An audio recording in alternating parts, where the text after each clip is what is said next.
दोस्तों, आपने ये बात तो जरूर सुनी होगी कि भगवान हर किसी की मदद नहीं करते।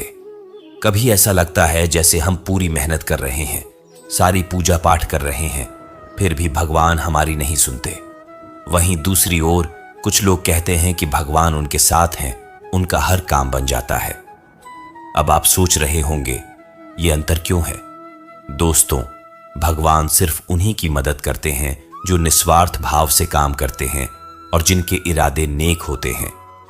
अगर आपके कर्म सिर्फ अपने फायदे के लिए नहीं बल्कि दूसरों की भलाई के लिए होते हैं तो भगवान आपके साथ जरूर खड़े होंगे। एक पुरानी कहावत है, जो दूसरों के लिए दीप जलाता है उसके घर में भी उजाला होता है। गोविंद दास का जन्म एक सामान्य किसान परिवार में हुआ था। उनके पिताजी खेती करते थे और गायों का पालन किया करते थे। एक दिन गोविंद दास के परिवार के कुलगुरु, जिनका नाम था पंडित वासुदेव, तीर्थ यात्रा करके लौटे थे और कुछ दिनों के लिए गोविंद दास के घर पर रुके। पंडित वासुदेव शालिग्राम भगवान की सेवा किया करते थे। वह बड़े भाव से भगवान शालिग्राम की सेवा करते थे, उन्हें पुष्प चढ़ाते, भोग लगाते और भगवान को भोग लगाने के बाद ही भोजन ग्रहण करते थे। बालक गोविंद दास पंडित जी को यह सब करते हुए देखता था। उसे भगवान की सेवा बहुत अच्छी लगती थी। जब पंडित जी भगवान की सेवा करते तो गोविंद दास को बड़ा ही सुकून मिलता। कुछ दिनों के बाद जब पंडित जी जाने लगे तब बालक गोविंद दास पंडित जी से शालिग्राम भगवान के लिए जिद करने लगा। कहने लगा कि मुझे ठाकुर जी चाहिए, परंतु पंडित जी अपने ठाकुर जी छोटे से बालक को कैसे दे सकते थे? गोविंद दास को उनके माता पिता ने बहुत समझाया, परंतु गोविंद दास नहीं माने। अंत में लोगों ने पंडित जी से कहा कि यह तो बालक है, इसे शालिग्राम जैसा कुछ और दे करके बहला फुसला दो। अगले दिन पंडित जी नदी में स्नान करने गए और वहां से एक गोल मटोल, थोड़ा बड़ा सा काले रंग का पत्थर ले आए। वह गोविंद दास के पास आकर बोले, मैं तुम्हें अपने ठाकुर जी को दे दूंगा, लेकिन मेरे पास 2 ठाकुर जी हैं, ठाकुर जी और छोटे ठाकुर जी। तुम्हें कौन से ठाकुर जी चाहिए? गोविंद दास ने झट से जवाब दिया, मुझे तो बड़े ठाकुर जी चाहिए। पंडित जी ने वह काला पत्थर बड़े ठाकुर जी बताकर दे दिया।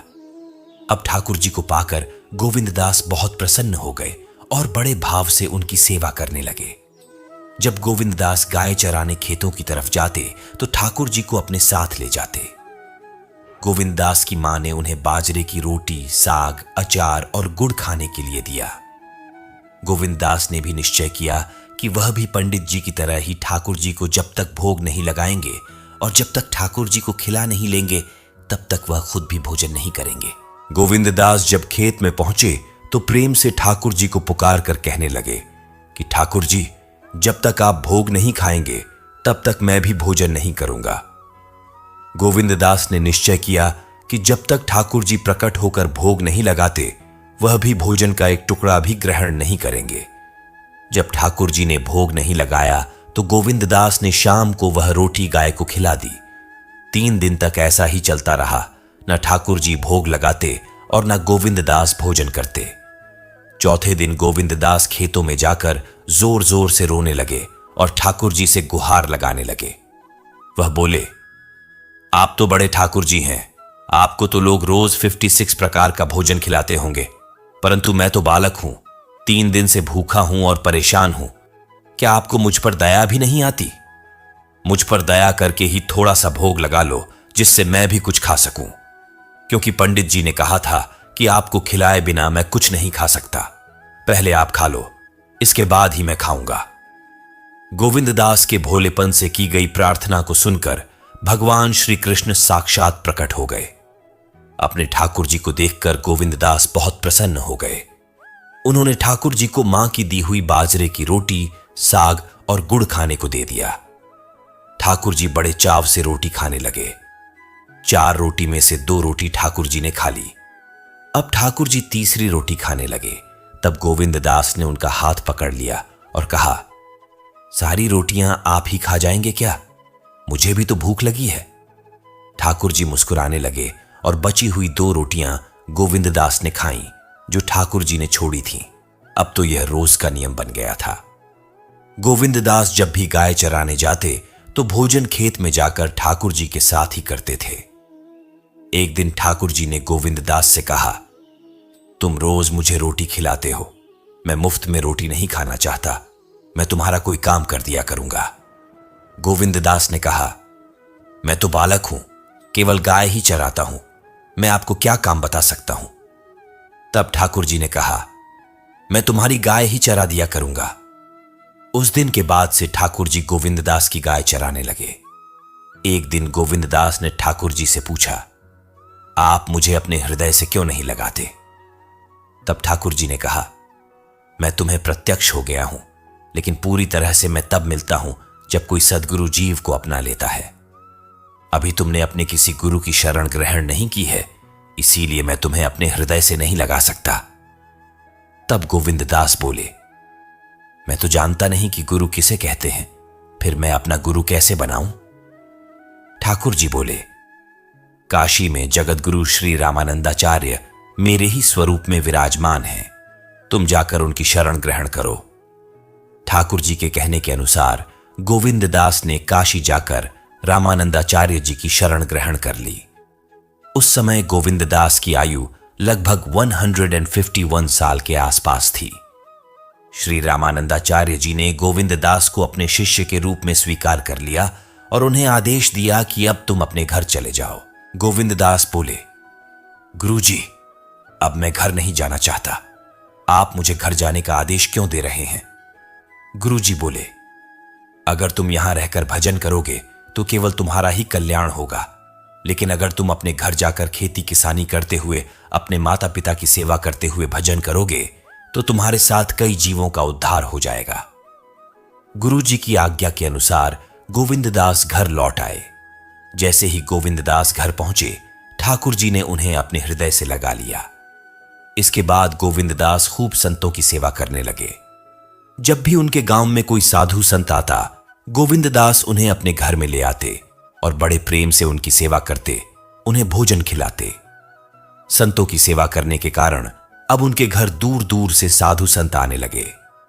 गोविंद दास सभी का बड़े प्रेम से सत्कार करते और उन सभी को भोजन खिलाते। एक दिन की बात है, गोविंद दास के पिता ने गोविंद दास से कहा, देखो भाई, हम लोग गृहस्थ हैं, यदि महीने में एक आध बार कोई साधु आ जाए तो हम उसकी सेवा भी कर दें और उन्हें भोजन भी करवा दें, लेकिन तुम्हारी इन साधुओं से ऐसी दोस्ती हो गई है कि हर दूसरे दिन कोई ना कोई साधु चला आता है और अपने साथ और को भी ले आता है। ये ठीक नहीं है। हम अपनी खेती बाड़ी का काम करें या इन साधुओं की सेवा करें। तुम तो अभी बालक हो, कुछ कमाते नहीं हो, तुम्हारा पालन पोषण भी हम ही करते हैं और ऊपर से तुम साधुओं को बुला लाते हो। इस प्रकार इन निठल्ले साधुओं की सेवा करना ठीक नहीं है। इसलिए एक बात कान खोलकर सुन लो, आज के बाद यदि तुम किसी भी साधु को लेकर घर आए तो मैं तुम्हें घर में नहीं घुसने दूंगा। तुम्हें साधु की सेवा करनी है तो पहले कुछ कमाई करो। पिताजी की बात सुनकर गोविंद दास उदास हो गए और चुपचाप खड़े हो गए। पिताजी ने उन्हें डांटते हुए कहा, आज के बाद किसी साधु को घर में लेकर के मत आना और जाओ खेतों में गेहूं बोकर आओ। खेत तैयार है, बोरी में गेहूं का बीज रखा है, इसे बैलगाड़ी में ला दो, ले जाओ और खेत में बो दो। गोविंद दास ने बैलगाड़ी में गेहूं रखा और खेत में बोने के लिए चल दिए। थोड़ी ही दूर चले थे कि मार्ग में उन्हें कुछ साधुओं की टोली आती दिखाई दी। गोविंद दास ने बैलगाड़ी से उतरकर उन साधुओं को साष्टांग प्रणाम किया। संतों ने गोविंद दास को आशीर्वाद दिया और पूछा, बेटा, इस गांव में गोविंद दास का कौन सा घर है? सुना है वह जगतगुरु रामानंदाचार्य के शिष्य हैं और बहुत छोटी सी उम्र में उन्होंने भगवान के दर्शन प्राप्त कर लिए हैं। हम भी उनके दर्शन करना चाहते हैं। यह सुनकर गोविंद दास संकोच में पड़ गए और हाथ जोड़कर बड़ी विनम्रता से बोले, महाराज, मुझे ही लोग गोविंद दास कहते हैं। संत बोले, भगवान ने बड़ी कृपा की, हम जिनसे मिलने आए थे वो यही मिल गए। निश्चित ही आप ऐसे ही भक्त हैं जैसा आपके विषय में सुना था। कितनी विनम्रता है आप में। चलिए आपके घर चलते हैं, वहीं बैठकर आपसे चर्चा करेंगे और ढेर सारी बातें करेंगे। गोविंद दास ने सोचा, अभी पिताजी ने साधुओं को घर लाने से मना किया है।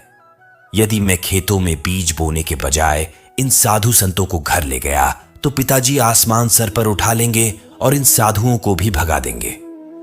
तब गोविंद दास कुछ विचार करके बोले, महाराज, अभी घर में कोई नहीं है, मैं भी खेतों की तरफ जा रहा हूं, आप भी मेरे साथ वहीं चलिए। संत बोले, ठीक है, हमें तो आपसे मिलना था और आप जहां भी ले चले हम वहीं चलेंगे। फिर गोविंद दास उन सभी को खेत पर लेकर चले गए। खेत में एक पेड़ के नीचे बने हुए चबूतरे पर साधुओं को बैठाकर बोले, महाराज, आप यहीं पर कुछ देर तक विश्राम कीजिए, तब तक मैं आपके लिए भोजन पानी की व्यवस्था करता हूं। इतना कहकर गोविंद दास वहां से बैलगाड़ी लेकर के चले गए। बैलगाड़ी लेकर गोविंद दास सीधे बनिए की दुकान पर पहुंचे। वहां पर उन्होंने बैलगाड़ी में जो भी गेहूं खेत में बोने के लिए रखा था उसे बनिए को बेच दिया और उसी से दाल, चावल और जो भी खाना बनाने वाला सामान था सब खरीद लिया। सामान लेकर गोविंद दास खेत पहुंचे। वहां पर संतों के साथ मिलकर बहुत बढ़िया दाल, चावल और प्रसाद बनाया। भगवान को भोग लगाने के बाद बड़े प्रेम से संत और गोविंद दास ने बैठकर भोजन किया। इसी बीच भगवान की चर्चा भी होती रही। संतों को भोजन करवाने के बाद बड़े प्रेम से गोविंद दास ने उनको विदा कर दिया। संतों के जाने के बाद गोविंद दास सोचने लगे कि बीज वाले गेहूं को तो बेचकर मैंने संतों को भोजन करा दिया, अब खेत में क्या बोया जाए। अगर पिताजी बीज मांगेंगे तो मैं कहां से बीज लाकर दूंगा, और यदि खेत में कुछ पैदा नहीं हुआ तो मैं पिताजी को क्या जवाब दूंगा। यही सोचकर गोविंद दास ने बोरी में रेत भरी और आसपास के लोगों को दिखाने के लिए रेत को खेत में बोने लगे। सुबह से शाम तक सारी बोरियां जो रेत की बनाई थीं, गोविंद दास ने वो रेत खेतों में छिड़क दी। आसपास के किसान देख रहे थे कि गोविंद दास खेतों में गेहूं बो रहे हैं। वह असल में खेतों में रेत बो रहे थे। खेत बोने के बाद गोविंद दास बड़े प्रसन्न मन से घर की ओर चल दिए। वह सोचने लगे कि खेत में तो कुछ उगना नहीं है तो देखभाल भी नहीं करनी पड़ेगी। जब गोविंद दास घर पहुंचे तो पिताजी ने पूछा, खेत बो आए? गोविंद दास बोले, हां पिताजी, मैं खेत बो आया हूं। कुछ दिन बीते और गोविंद दास के पिताजी और गांव के कुछ बड़े बूढ़े लोग गोविंद दास के पास आए और बोले, तुमने कैसा खेत बोया है? ऐसी फसल तो हमने अपने जीवन में आज तक नहीं देखी। ऐसा लगता है जैसे गेहूं का एक एक दाना नाप नाप कर समान दूरी पर बोया गया है और सारे ही दाने उग आए हैं। इतनी सुंदर फसल तो हमने आज तक नहीं देखी। यह सब तुमने कैसे किया? गोविंद दास सोचने लगे कि सब उनको ताने मार रहे हैं। खेत में कुछ उगा नहीं होगा, इसीलिए ऐसी बातें कर रहे हैं। तब गोविंद दास ने आश्चर्यचकित होकर स्वयं खेत पर जाकर देखा तो वह बड़े ही हैरान हो गए। उन्होंने देखा कि जिस खेत में उन्होंने रेत बोई थी वहां पर फसल उग आई है और इतनी सुंदर फसल उन्होंने भी कभी नहीं देखी थी। फसल को देखकर गोविंद दास को भगवान की कृपा का एहसास हुआ और उनकी आंखों से आंसू बहने लगे। गोविंद दास जोर जोर से रोने लगे।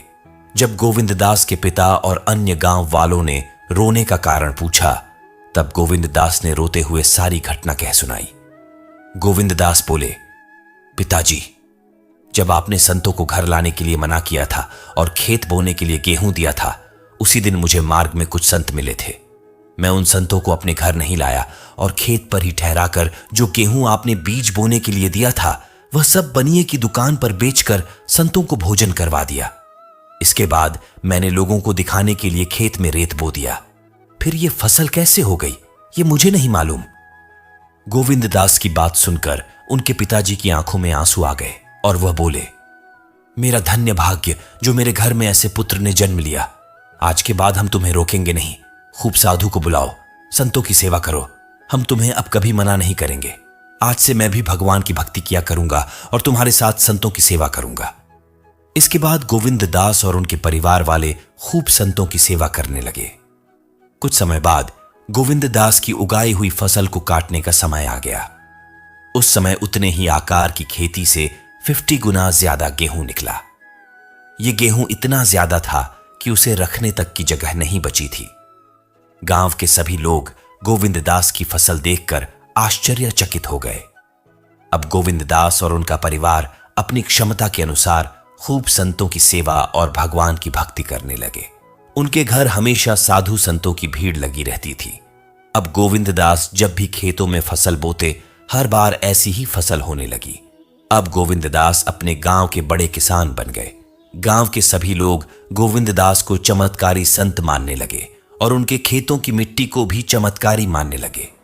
अब जिन लोगों के खेतों में पर्याप्त फसल नहीं होती, तो वे लोग गोविंददास के खेतों की मिट्टी ले जाकर अपने खेतों में छिड़क लेते, जिससे उनकी फसल भी अच्छी होने लगी।